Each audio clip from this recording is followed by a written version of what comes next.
मस्त सकाळची रनिंग करून आता म्हटलं ऑफिसला निघावं. एवढं सकाळचे 8:30 वाजले तरी एवढं ऊन आहे मला. कसं होणार काय माहिती. ऑफिसला जाऊन आता बघावं लागणार की आता आपल्याला काय काम करायचं आहे. बघूयात ते गेल्यावर समजेल आता आज काय असेल ते. आता ऑफिसला आलो आहे, बसलो आहे.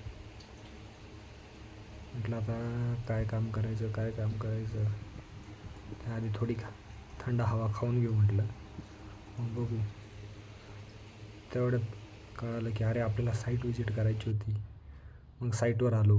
साईटवर बघितलं. एप्रिलचा महिना आहे पण बघा किती भीषण अवस्था आहे, पाण्याची किती कमतरता आहे. नंतर दुसऱ्या एका साईटवर आलो, तिथंही तसंच पाणी खूपच कमी होतं. पुन्हा ऑफिसला आलो, थोडं फॅन खाली बसलो, लेटर्स बनवले. ऊन वाढतच होतं. हे सगळं झाल्यावर म्हटलं आता घरी गेलं पाहिजे.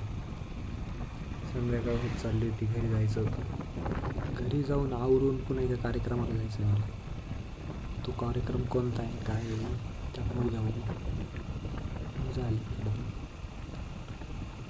केवढं ऊन वाढत चाललं आहे. असं ऊन जर वाढत चाललं दरवर्षी कमीत कमी 0.1 डिग्री तरी टेम्परेचर वाढत असेल. असंच जर वाढत राहिलं ना अवघड पुढच्या पिढीचं. भेटू.